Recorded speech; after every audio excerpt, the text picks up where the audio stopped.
Real stories of werewolves, of Dogman history, from your emails, illustrated and animated with the democratizing magic of machine learning AI.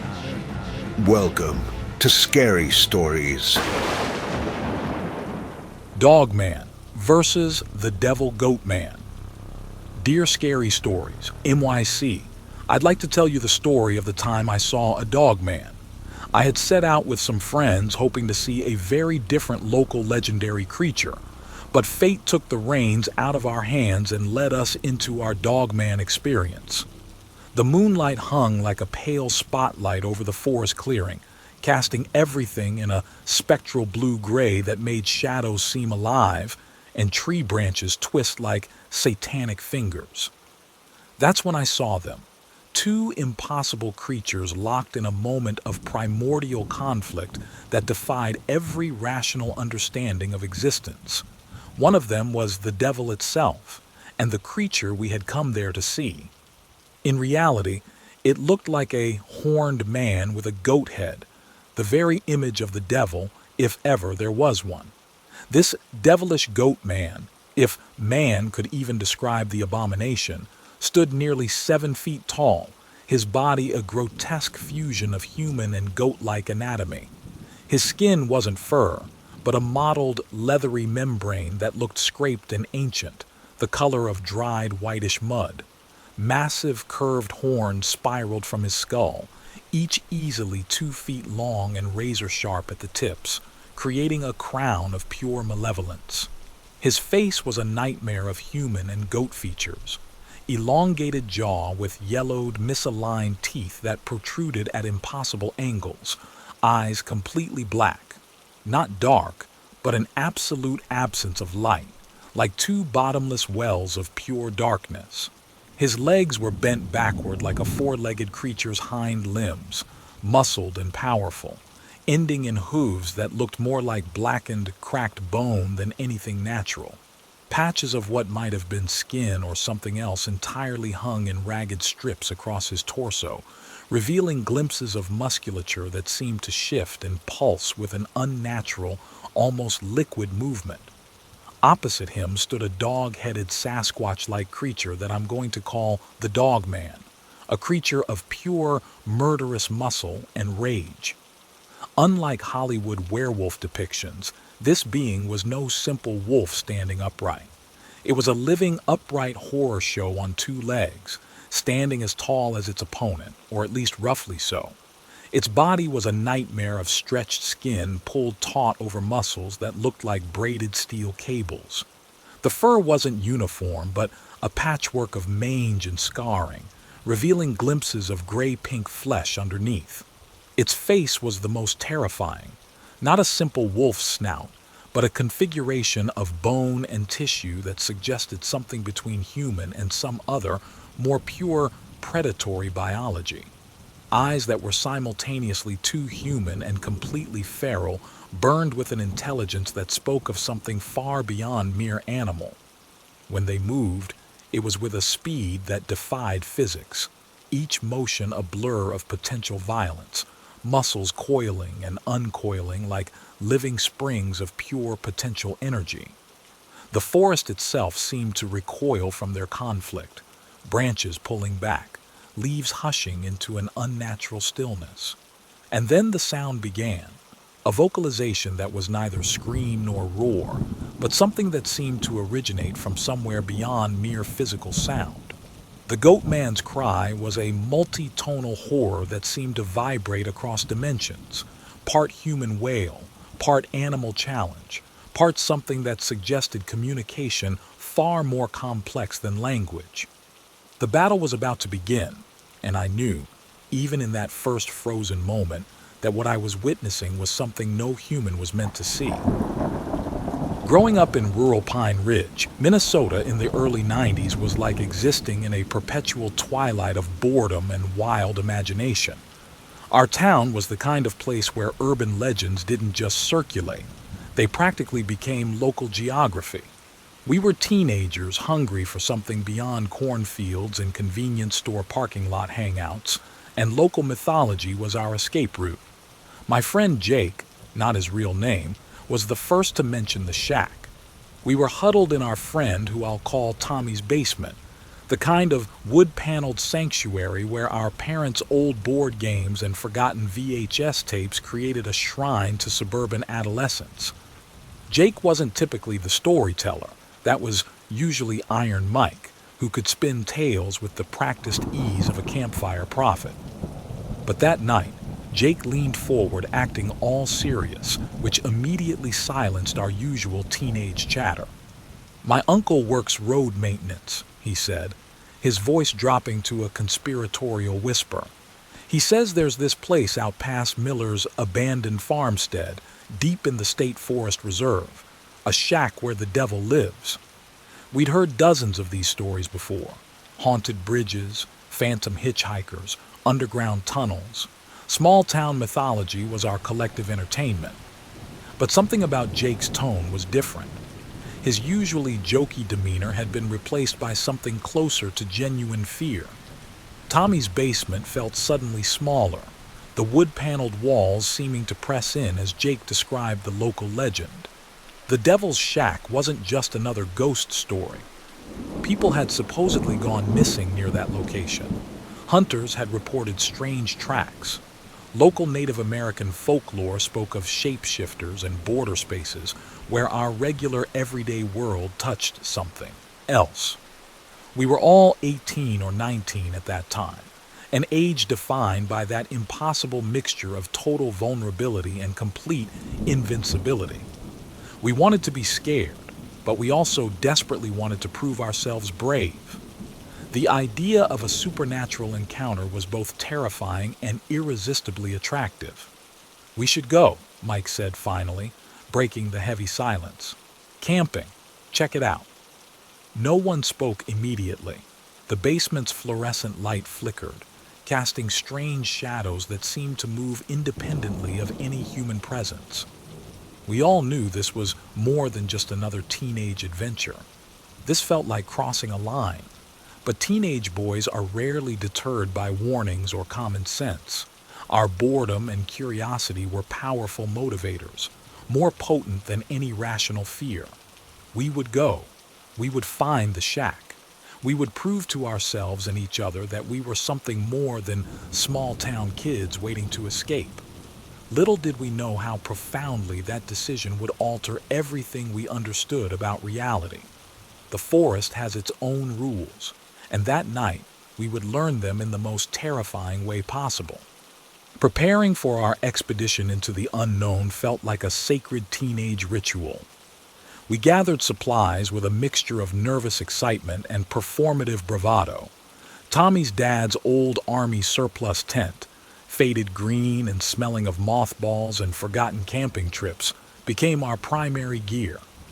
Mike brought his father's massive mag light, the kind of flashlight that could double as a weapon, its heavy metal body promising some sense of security against whatever might lurk in the darkness. I packed my backpack with the kind of meticulous care that betrayed my underlying anxiety. Extra socks, because my mom always insisted, beef jerky, a few cans of Mountain Dew, and a disposable camera, our lone documentation of whatever might transpire. We were hoping to find evidence, or perhaps a memory we'd laugh about years later. The cooler was more beer than provisions, a few six-packs stolen from Mike's older brother's stash, hidden beneath bags of chips and beef jerky. We weren't drinking to get drunk, exactly.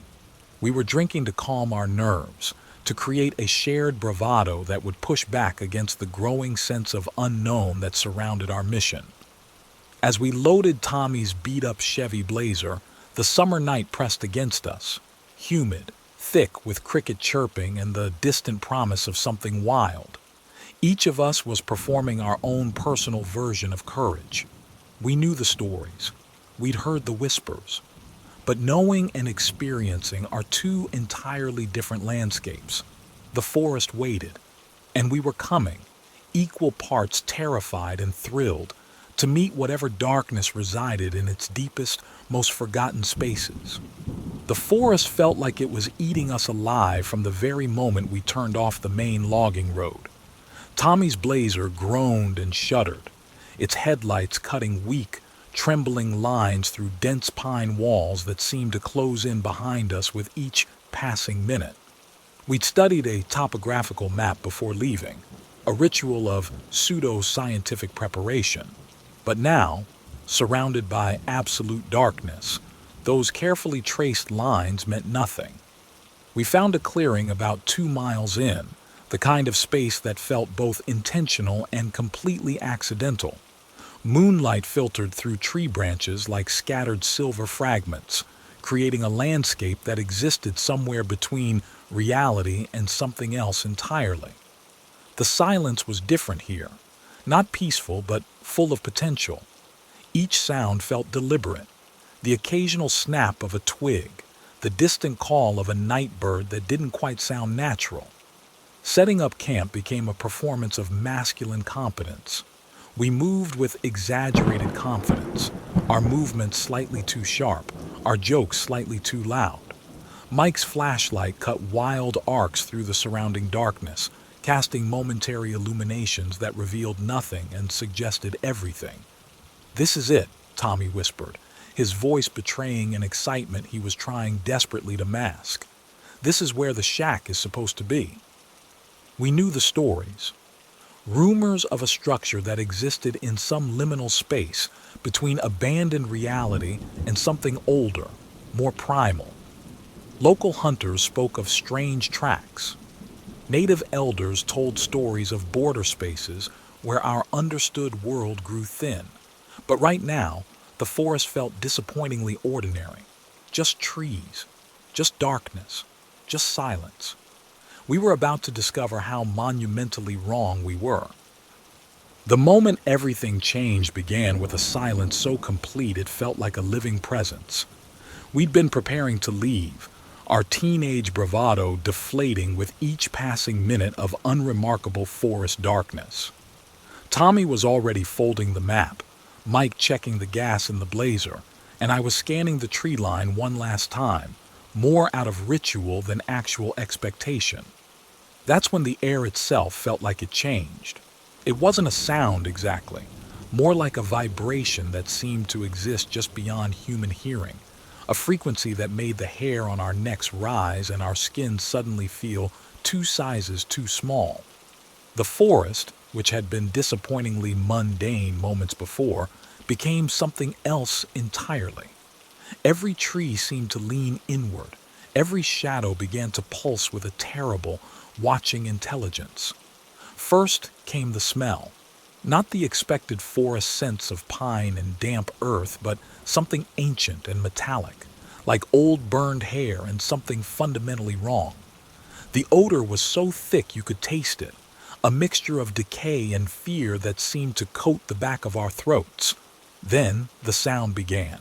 It started as a low rumble, something between a growl and a chant, a vocalization that seemed to originate from somewhere deeper than the physical world. The sound carried weight, had texture, like something was being torn between dimensions, and that tearing made noise. They emerged simultaneously, as if choreographed by some primal, terrible director. The devil stood first, a goat-like man-thing that defied biological classification. 7 feet of muscled nightmare, its body a horrific fusion of human anatomy and something profoundly ancient. Skin like weathered leather, mapped with scars that looked ritualistic, not accidental.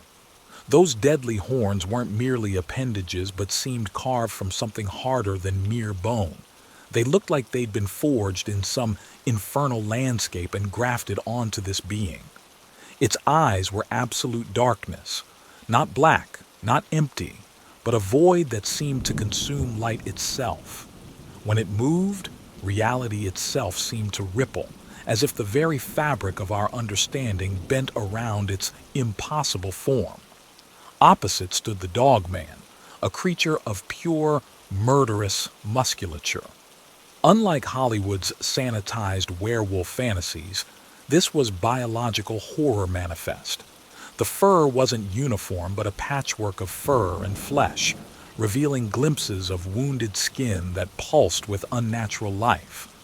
Its face was a nightmare of real-life horror, part human intelligence burning within absolutely predatory architecture. They didn't just face each other.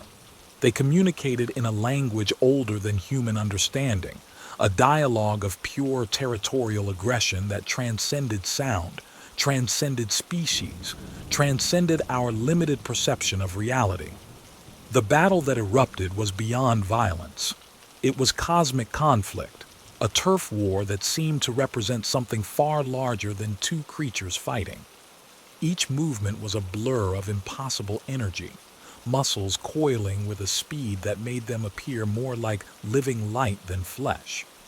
The Goatman's cry was a multi-dimensional horror that seemed to originate from somewhere beyond physical sound, part human wail, part animal challenge, part something that suggested communication far more complex than speech, like it was the music of hell itself.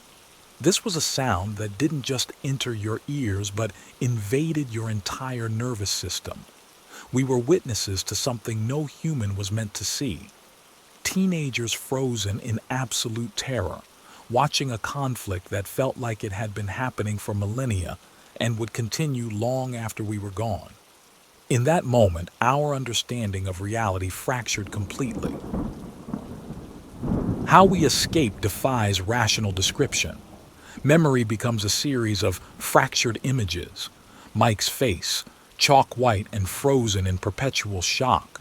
Tommy's trembling hands gripping the Blazer's steering wheel.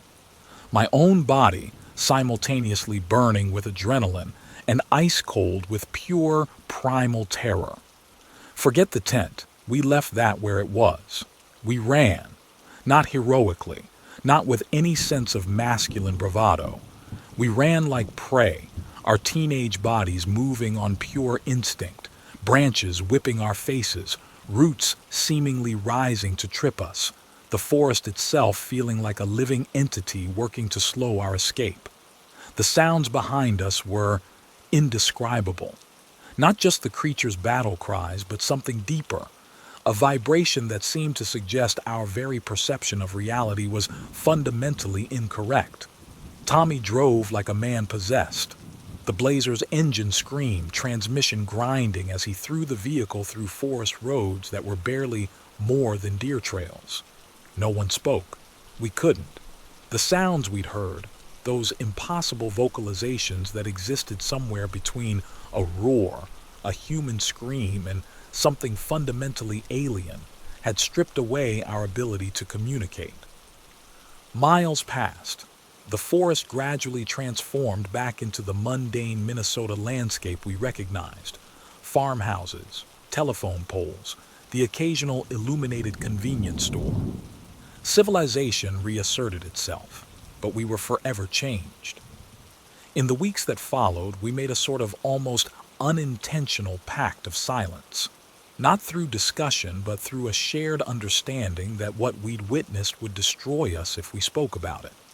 Our friendship, once defined by teenage bravado and shared secrets, became something more cryptic. Glances carried more weight than words, but our story wasn't finished. Weeks later, I would have one more encounter that would challenge everything we thought we understood about that night in the woods. It happened on a quiet country road, just outside town. I was driving home late, maybe 11 at night, my mind still processing our forest encounter. The road was empty, moonlight creating that familiar silver-blue wash across cornfields and distant tree lines. And then I saw him, the Dogman, not in battle, not surrounded by supernatural intensity, just watching, standing upright at the field's edge, perfectly still. His form silhouetted against the moonlight, something fundamentally wrong about his proportions. Not a wolf, not a man, something in between. Our eyes met, and in that moment I understood that our encounter in the woods wasn't a random event. No, it hadn't been random. But what the true meaning of it was, I confess I will never understand. We'd like to thank Nadia Reinhardt for chipping in and doing her part. Please join me in thanking our newest channel member, Nadia Reinhardt, for making this episode possible. Nadia also leaves nice comments, which help the channel out and cheer me up personally. As a channel member, she gets to see our weekly secret uncensored episodes, of which we have a new one scheduled for tomorrow, with luck. For more information about how you can help this channel stay online, here's our international TV spokesmongrel, Henry Lee Dogman. Hank? Thanks, Biggie. And thanks to all of you for watching this far.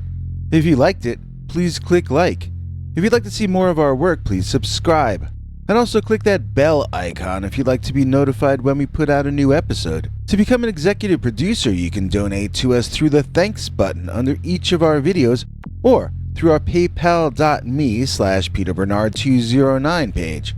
To receive cool perks like secret uncensored Dogman episodes far too wild to ever run on this channel, you can become a YouTube channel member by clicking the join button, or join our PayPal subscribers club at peterbernard.com. Joining either at the $3 a month level or above gets you access to our over 25 hours of secret uncensored Dogman stories available nowhere else. Do you have a scary story about Dogman or some other kind of high strangeness that happened to you? Let us know by emailing us at scarystoriesnyc@gmail.com or by leaving us a voicemail message at 804-LA-SCARY. You may need to call back on that one. It cuts off after, I think, 3 minutes. And if you don't want to do any of that stuff, thank you for simply watching to the end. Good night, and have a scary tomorrow.